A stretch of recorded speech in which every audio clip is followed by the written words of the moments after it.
Vamos lá, hoje eu tô a fim de falar de categorias de base, né? É uma crítica comum aí da torcida do Fluminense, seja direcionada à diretoria, às comissões técnicas, né? A gestão do clube, de uma maneira geral, né? Que é a crítica relacionada aí ao baixo nível de utilização dos jogadores da base do clube. Né, cara? Mas eu acho que essa crítica muitas vezes ela é feita de uma maneira meio genérica, né? Isso possibilita que a resposta do clube também seja ali genérica, né? Alguém vem falar, mas o torcedor, né, não está satisfeito com a utilização da base aí pelo clube nos últimos anos. Aí vem o Mário e chega lá e fala: mas porra, a gente foi campeão da Libertadores com André e Martinelli no time, gol do título do John Kennedy. O Fluminense está sempre revelando, é sim um dos clubes que mais utiliza a base no Brasil, né? Então fica uma coisa que é muito um lado falando não utiliza o que a gente gostaria e o outro lado falando a gente utiliza sim, né? Eu acho importante que essa discussão então seja alimentada com fatos, né? Com algo que seja objetivo, né? E é o que eu vou me propor a fazer nesse vídeo, né? Porque eu busquei fazer uma pesquisa aqui para ter um entendimento melhor sobre a utilização da base no contexto do futebol brasileiro, né? Dentro desse contexto. E o que eu fiz? Eu peguei aí os elencos dos 12 grandes clubes do Brasil, né? Fui lá no Transfer Market e pincei os jogadores da base, né? Que fazem parte de cada elenco. Mas aqui, né? Importante destacar já um critério que eu utilizei. Porque assim, eu acho que quando a gente fala de torcida cobrando utilização das categorias de base, né? A gente quer que coloque os moleques da base. A gente não tá falando aqui de jogador que já está no elenco profissional há coisa de 4, 5 anos, cara. Né? Jogador que já está meio que consolidado, né? Quando a gente fala tem que botar os moleques da base para jogar. Eu não tô mais falando do Martinelli, né, cara? Desculpa, o Martinelli está no elenco desde o ano de 2020. Então, assim, a gente está falando de jogadores que a gente quer que sejam lançados ou que foram lançados recentemente e a gente quer que sejam mais utilizados, né? Então eu optei para apenas levar em conta jogadores de até 22 anos, né? Eu acho que, porra, um jogador de 23 anos, cara, desculpa, mas a tendência é que ele já esteja no elenco profissional desde os seus 19 anos, cara, 18 anos. Então, assim, não se encaixa nessa discussão, né? Não se encaixa. E muitas vezes até jogadores de 22 anos eu acho também que não se encaixam. Mas, né, tem que estabelecer uma idade, eu vou colocar 22 anos, até porque às vezes, dependendo da posição, né, jogadores mais de defesa, existe uma tendência, né, a você esperar um pouco mais, a utilizar jogadores com um pouco mais de quilometragem. Então, às vezes o cara sobe ali com 19, 20, demora até 21 para começar a ganhar oportunidades, e aí eu acho que se encaixa nisso que a gente está falando, né? Jogadores de até 22 anos que estavam na base, né? Vieram da base dos clubes grandes. E eu também estabeleci uma exceção, que é na posição de goleiro, né? Goleiro eu acho que, porra, tem as suas peculiaridades, né? O goleiro reserva dificilmente vai jogar, né? E os goleiros costumam ser lançados mais tarde, né? Então eu considerei sim goleiros que vieram da base com 23, 24 anos, né? Mas foi isso. E aí o que eu fiz? Peguei, né? Contei o número de atletas que esses clubes utilizaram no Campeonato Brasileiro, né? Outra coisa importante, porque, porra, cara, estadual, os clubes utilizam mesmo a base ali, mas, sei lá, cara, assim, a gente pega o caso do Fluminense, né? Utilizou até o Wallace Davi, né? Pra todo mundo ficar esperançoso, vai ganhar oportunidades esse ano, né? Porra nenhuma, né? Só em joguinho ali de estadual, na competição que importa realmente, a gente não vê o jogador ser desenvolvido, né? Então, assim, eu optei por utilizar apenas o Campeonato Brasileiro como base para a gente saber quem de fato está sendo utilizado, né? Quem de fato está sendo desenvolvido num alto nível aqui pelos grandes brasileiros, né? E aí eu somei o número de partidas de cada jogador, né? Então pega o time tal, né?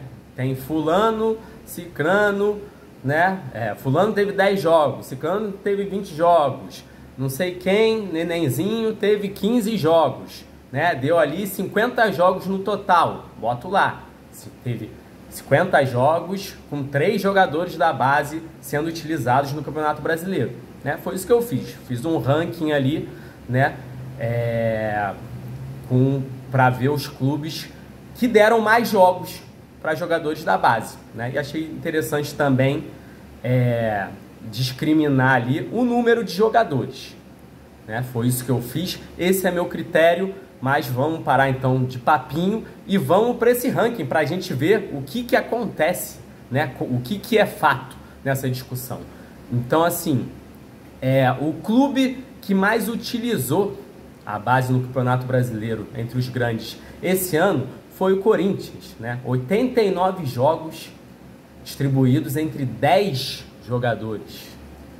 Depois, em segundo lugar, o Internacional, com 63 jogos distribuídos entre 5 jogadores. Depois, em terceiro lugar, o Santos, com 53 jogos distribuídos entre 7 jogadores. Quarto lugar, o Vasco, com 42 jogos distribuídos aqui entre 3 jogadores. Em quinto lugar, São Paulo, 41 jogos distribuídos aqui entre 7 atletas. Sexto lugar, Grêmio, 39 jogos, né, distribuídos entre 4 jogadores. Sétimo lugar, Cruzeiro, 34 partidas distribuídas entre 4 atletas. Oitavo lugar, Palmeiras, 29 partidas distribuídas entre 3 atletas.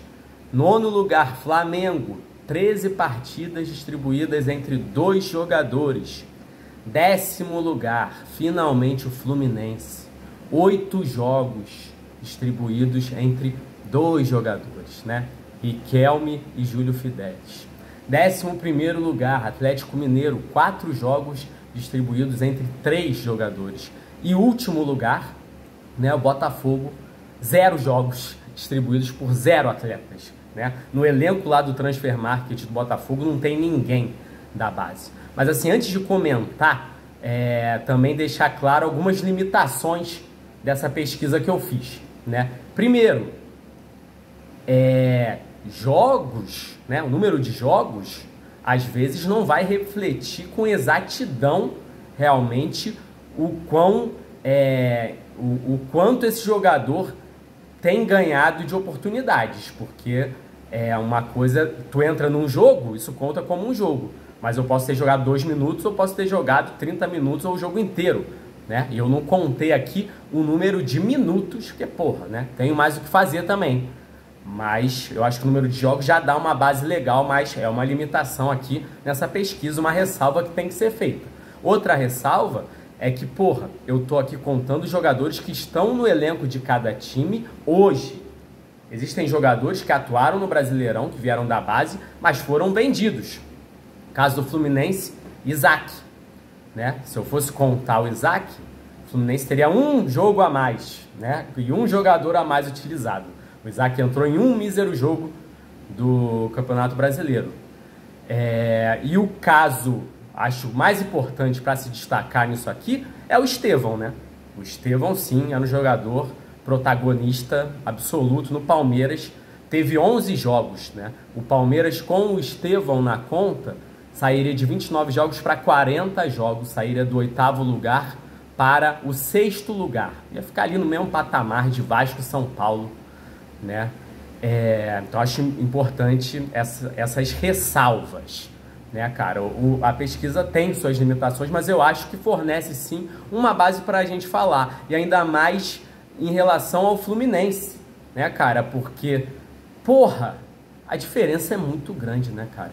8 jogos, 2 jogadores. Tu pega o Corinthians em primeiro lugar, 89 jogos, 10 jogadores.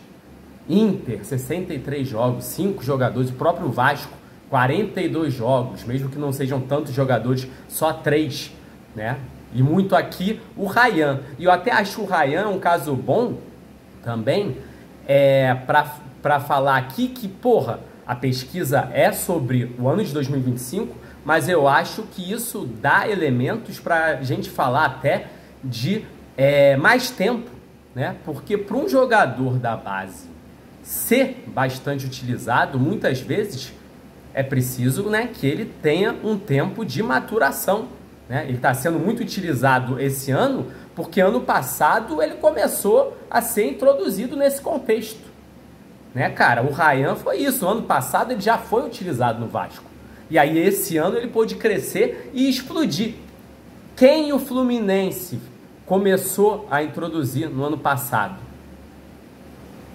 Ninguém que está sendo utilizado esse ano, né? Ninguém, né? Só o Cauã Elias, né? Que foi vendido. Mas fora o Cauã Elias, absolutamente ninguém, né, cara? Ninguém, nenhum jogador. Riquelme e Júlio Fidelis começaram a ser utilizados esse ano, né, cara? E é uma utilização, um nível de utilização que, cara, é muito baixo, desculpa. É muito baixo, assim. Eu não acho que o Fluminense tenha que estar sempre entre os times que mais utilizam a base. A gente vê que os times que estão lá em cima nesse ranking não são os melhores times do Brasil, né? São times que utilizam porque precisam utilizar. Mas eu acho que, cara, um time com uma base, com a qualidade que o Fluminense tem, né? Os jogadores que costuma revelar, cara, não pode ser um dos times que menos utiliza a base, né, cara? É um clube que construiu no passado recente a relação que ele construiu com a sua base, né? Não é coincidência que um dos cantos que mais inflama a torcida é o vem que tem, os moleque de Xerém, né? Não é coincidência que a gente tenha vencido uma Libertadores com um gol do moleque da base, né?